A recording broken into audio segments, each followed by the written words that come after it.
I guess it turns out I'm going through my Saturn return, which feels very on brand.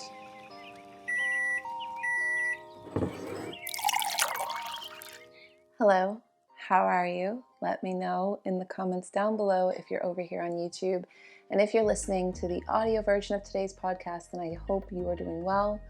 If you're watching today's podcast, I still hope you're doing well. Today, I am drinking a cold brew. I actually bought the Starbucks cold brew, like in the big jug, put it in my fridge. This is my first time trying it. I mixed it with some oat milk. I was very much inspired by Atticus. If you've heard that interview, it was a couple episodes ago.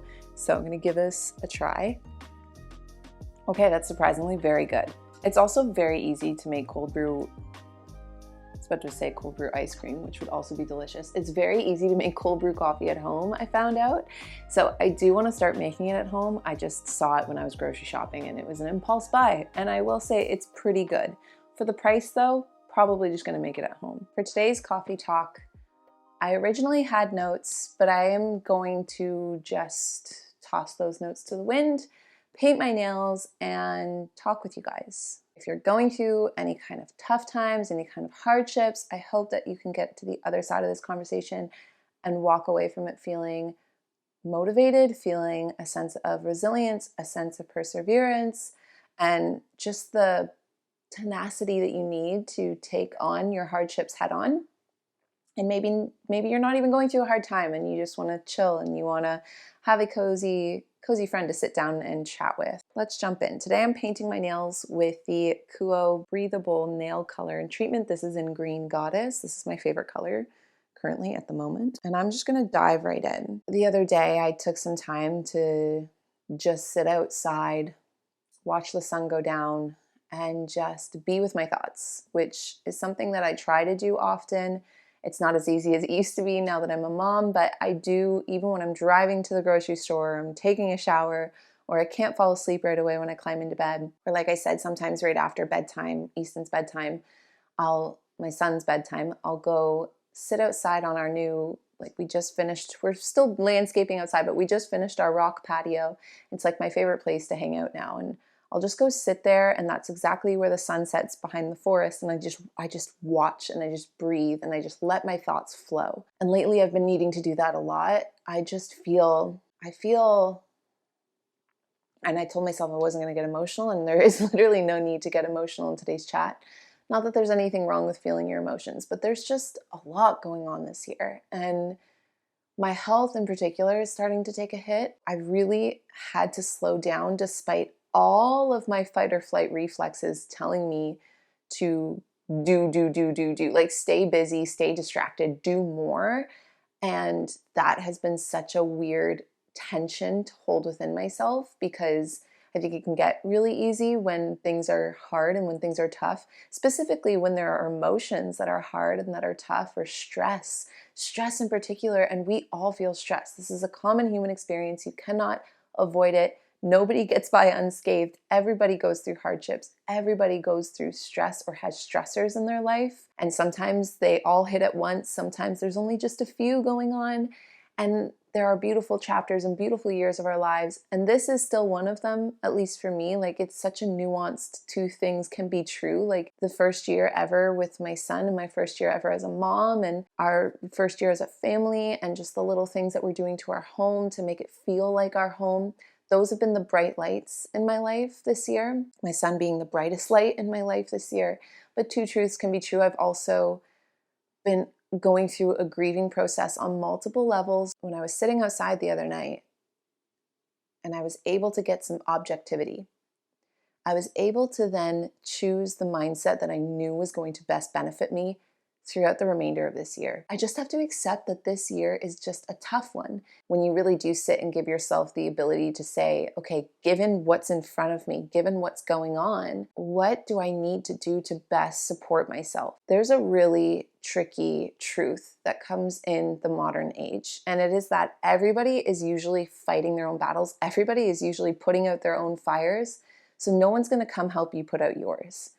That truth can be hard to swallow. I find it hard to swallow just because I know by nature and intuitively, deep in my core, that that's not the way that we're supposed to live as human beings. We're supposed to be in community. We're supposed to be in groups. We're supposed to be a team with others and everyone has their role and everybody uses and utilizes their strength for the group, we don't live like that anymore. It's not about going through your life avoiding feeling any kind of discomfort or any kind of pain or taking on the challenges that come your way. I have always felt very called to yoga philosophy, and part of yoga philosophy is owning and honoring your duty. And part of your duty comes from the challenges that you end up facing. It's kind of like, if I were to turn this into a metaphor, you're walking down this path and there's a big boulder blocking the path, blocking you from getting through to the other side.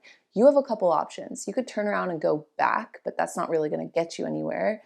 You could just sit there and wait for somebody else to move the boulder, but that's not going to get you anywhere either. Or you can just take the responsibility and move the rock out of that path so that you can keep going. It becomes your duty to face the challenges that arise in your life. And when you walk away from them, when you run away from them, all you do is prolong facing those challenges later. This especially comes down to like emotional challenges. Can I actually sit back and feel what I'm feeling? Can I actually hold space for this being just a tough year and there's no way to just like, put a cherry on top of it or romanticize it? It just sucks sometimes. It really just sucks sometimes. And I don't have to make it better. I don't have to fix it. I can just sit and agree and hold space for, yeah, this freaking sucks, and feel whatever comes in terms of emotions after that. By nature, we tend to avoid hard things. We look for convenience in our lives to the point that, again, in the modern age, that has been hijacked from us. The fact that our brains are just hardwired to seek convenience, that plays into a lot of the choices and a lot of the suffering that we see happening in the modern day, in the modern age, because, and this is not the conversation today, but because we see companies, we see brands hijacking that part of the brain and getting us into a place of convenience, which gets us into a place of ambivalence, which gets us into a place of not actually dealing with our problems, not actually dealing with our emotions, which gives us complacency, which can lead to things like depression. So all of this to say, yes, it can suck to go through very emotional times, very hard times. It can suck to feel grief. It can suck to feel heartbreak. It can suck to feel stress. It can suck to have to face and do the things that you do not want to face and do. However, when you do face those things, when you do face those fears, when you do overcome those challenges, and even if you fall down 10 times trying to do it, trying to fix it, trying to find it, trying to feel it, you just have to keep getting back up, because that is where you build the resilience for yourself. You have to equip yourself with the best tools and the best atmosphere or environment to support you through the challenges you're facing. Whether you're searching for your latest sneaker drop, that iconic handbag, a timeless watch, or your next piece of classic jewelry, eBay authenticators are there verifying every detail of your purchase. We're talking every inch, stitch, tick, facet, and clasp that make the piece that you're searching for worthy of your collection. eBay authenticators are experts in their craft, true connoisseurs, and as leaders in their fields, they're making sure that your items always arrive as authentic as your style. So go ahead, treat yourself, get that piece that you've always wanted, and leave it up to the meticulous eyes of the eBay authenticator to make sure that watch movement is original, that glimmer is real gold, that rare sneaker is legit, or that handbag is really made out of genuine leather, and never get faked over again. In a world that can be full of fakes, it is time to get real with eBay Authenticity Guarantee. Everyone deserves real. Visit ebay.com for terms. I guess it turns out I'm going through my Saturn return, which feels very on brand.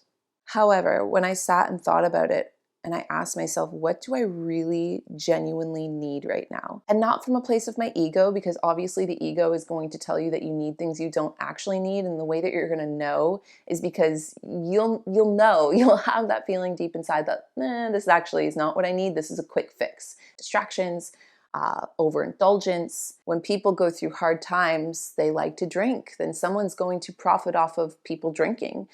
If somebody knows when people go through hard times, they tend to gamble, then people are going to profit off of gambling. This can go on and on further and further, specifically when we get into, I think, kind of more the millennial generation and Gen Z. People tend to shop. People tend to spend much beyond their means. There's so much out there on social media that tells you that you need this or buy this or fix this or get this procedure done to your face or whatever it is. Like, again, it's overriding the feelings that you need to feel, the discomfort that we need to feel and go through, the duty it is that it becomes of our own to face our life head on. And none of those things will actually build resilience for us. They might feel like a band-aid, they might feel like a quick fix, something that makes you feel better momentarily, but the problem will still be there the next day.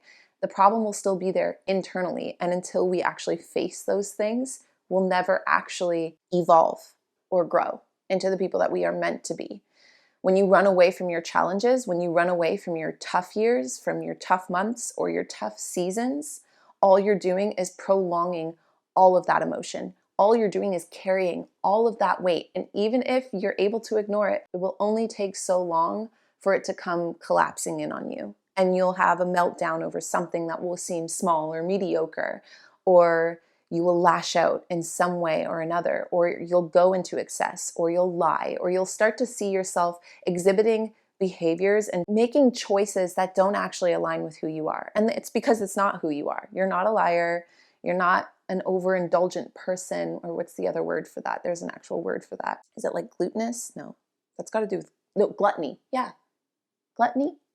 Glutinous, whatever. You're not someone that needs things in excess.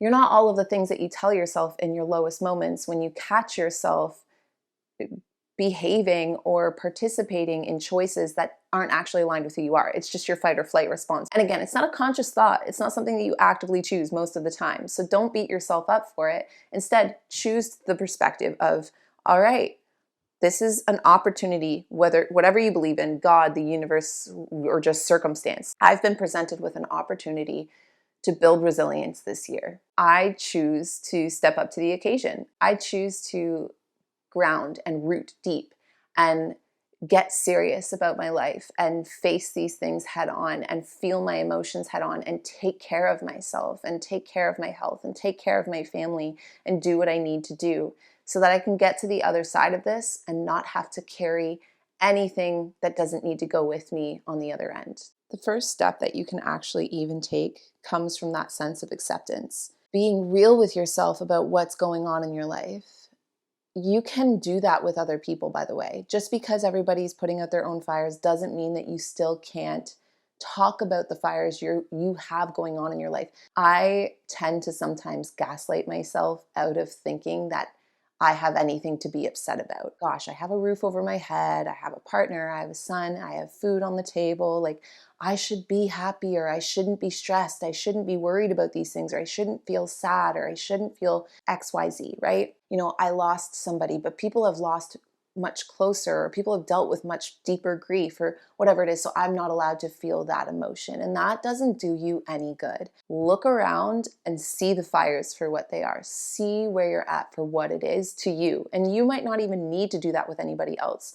I tend to be a very solo wolf when I deal with things, just by nature again. So when I was sitting and owning my situation, owning where I'm at, I just needed to do that with me. I just needed to think to myself and be with myself and feel with myself that this is where I feel I'm at. I don't need anybody to affirm it for me. I don't need anybody to justify it to. This is just where I'm at. And at this point, I only feel comfortable, which is my own shit, but I only feel comfortable holding that space with myself. So if you just ignore the hardship, or you act like it's not that hard, or you act like it's not that big of a deal, it's going to make you feel crazy, because you're going to have all of these emotions. You're going to have all of these contradicting feelings. And you'll be like, but I swear it's not that bad. It's okay if it is that bad. And it's also okay if some days it feels worse than others. Giving yourself the permission and the grace to own and accept what might be going on, what might be happening, what you might be feeling, or what you might be doing. Like, maybe you're not owning and accepting, or just kind of putting on these blinders and leaving in your blind spot some of the habits you're doing that you know are unhealthy, or some of the choices you're making that you know aren't benefiting you or supporting you in any kind of way. That is where you can begin to introduce healthy coping mechanisms. Emphasis on healthy. I knew for a fact that I needed time. I felt the need to hibernate. I tend to pull back, and everyone that knows me well enough and loves me knows that I'll come back around. It's just that I need to deal with the things I need to deal with. and do the things I need to do and feel the things I need to feel. That was the first answer that immediately came to my mind, but there's so many other healthy coping mechanisms. Some other ones can be channeling what you're feeling, especially if it's something that you don't have control over, like dealing with something like death or dealing with things going on in the world that you feel powerless to. Like, you can channel those things into creativity. You can write a book. You can choose to start a YouTube or a podcast channel, or paint, or you don't even have to write a book, write poetry. You can take pictures, go into photography. Like, there are so many ways to get creative. You could do little DIY projects. Maybe you get into crocheting. Like, there's a girl I like to follow on Instagram. Her name is Elise Myers, and she deals with a lot of mental health issues, and she's opened up a lot as she's going through her second pregnancy with how crocheting has helped her anxiety. And I just think that's so cool. Like, she's gotten so good at it so quickly, solely because you can tell she's really channeling that energy into a coping, healthy mechanism. Things are stressful, things are chaotic. So to me, energetically, when you're not putting logic into this at all, energetically, it's like my body also needs to go and take chaotic high energy, because everything feels so chaotic. Everything feels so high energy. Everything feels so stressful. But if my body is relaxed while I'm feeling these things, I have to bring myself up there. Again, there can be unhealthy ways of doing that. There can also be healthy ways of doing that. Exercise is a huge one for me. I find that when I'm specifically feeling really anxious, really stressed, if I can exercise, go for a walk, go for a run, go for a bike, I can bring my heart rate up so that my body matches the stress levels that I'm feeling, and then I can bring it all back down together, and then my mind feels like I can come back to that logical place to actually deal with my problems. Oh, we're gonna have to take another break here because my son just woke up. I'll be right back. Whether you're searching for your latest sneaker drop, that iconic handbag, a timeless watch, or your next piece of classic jewelry, eBay authenticators are there verifying every detail of your purchase. We're talking every inch, stitch, tick, facet, and clasp that make the piece that you're searching for worthy of your collection. eBay authenticators are experts in their craft, true connoisseurs, and as leaders in their fields, they're making sure that your items always arrive as authentic as your style. So go ahead, treat yourself, get that piece that you've always wanted, and leave it up to the meticulous eyes of the eBay authenticator to make sure that watch movement is original, that glimmer is real gold, that rare sneaker is legit, or that handbag is really made out of genuine leather, and never get faked over again. In a world that can be full of fakes, it is time to get real with eBay Authenticity Guarantee. Everyone deserves real. Visit ebay.com for terms. Sometimes it really is just giving yourself the time to get to the other side. If there's nothing that you yourself can physically do, there's no tasks, nothing for you to figure out other than to just give yourself time or to let yourself feel, then that's very valid. Instead of breaking it down into bite-sized steps, you have to just take it day by day. You just have to allow yourself to take life moment by moment, day by day, wave by wave. We usually tend to need some sense of external focus to keep our sense of groundedness, our sense of rootedness through times that tend to be tough. So again, I've already listed a few things that already popped into mind: exercise, creativity, spending time with loved ones. If you do have a good support system, definitely rely on it. If you don't have a good support system, know that that is not, like, you're not alone in that feeling. A lot of people don't, most people don't. And so finding something healthy, reading even. I feel like some of the worst experiences I've gone through my life, it didn't make it better, it didn't make it go away, but for the most part, reading books, specifically fiction books, to just escape for a few chapters and just feel like I can forget about my problems for a moment. Your life was a movie and you were the main character. This would be the point of tension in the story that you have to overcome. And a lot of the times this is when you're watching a movie or you're reading a story, when the character tends to really go through a very condensed version of growth. Now, I'm not saying condensed in the sense that you need to pile on the growth and evolve really quickly, more so that this is where transformation can really happen, where change can really happen. There's enough friction going on in your life. There's enough heat going on in your life. That is where you create change. And so for me, like, the idea of hibernating for a little bit, pulling away a little bit, deleting social media for August, and just really getting down into the things that I feel like are weighing heavy on me, taking care of my health, taking extra rest, even when it feels deeply uncomfortable, just being almost rebellious in the act of doing what I need to do and doing it in my own headspace, in my own solo space, with my own playlists, supporting myself with the right environment, supporting myself with the right atmosphere, to just hunker down and do what I need to do, or feel what I need to feel and focus on what I need to focus on. That to me can sometimes start to create these feelings of motivation if I can get myself into that right headspace by breaking it down into those bite-sized goals, or even just breaking it down into taking a full month, take a pause, take a breath, and rest, and see where my health is on the other side, see where I'm at on the other side. Like, when you fully commit to these things and you take it on as your duty, it can actually be very motivating. It can be refreshing in a weird way. Not to say that it still isn't uncomfortable, that it still isn't hard, that it still isn't heavy, but it can also be refreshing because you're just like finally showing up for yourself. You're finally supporting yourself. You're finally creating that change that you need to best get yourself through the season of life that you're going through. And again, nobody is going to do it for you, so you have to do it for yourself. Create a routine for yourself that's going to allow you to factor in whatever it is that you feel like you have to tackle. If you have a hardship that is like a problem you need to solve, you don't have to sit down and be like, okay, now I'm going to feel my sadness. Instead, you just sit down and you give yourself open space to feel and think whatever you need to feel and think. Maybe it'll arise, maybe it won't.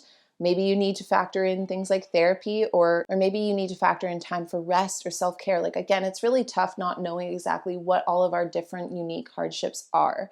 But whatever it is, when you build the routine around doing the thing you need to do to support yourself, when you create the environment around yourself that's going to best support you, sometimes that does mean you just need to take some time away from people, or you need to shift your time and your energy to prioritize different things. And if I can just pull a tiny little pep talk out of today's chat, tiny little reminder that it's something that you obviously already know about yourself, that I obviously already know about myself, but I need this reminder sometimes, and so I'm going to open it up in case anybody else out there needs to hear this. You can absolutely do hard things. You can absolutely get to the other side of growth and strength through hard things. I know that it can feel like a lot at once. I know it can feel like getting piled on. You have to go through the discomfort. You have to break down the muscle in order to get stronger. If you don't ever test the muscle, if you don't ever push the muscle will never get bigger. You will never get stronger. And that's just what's going on a very internal energetic level. It's like you're getting pressed, you're getting pressured,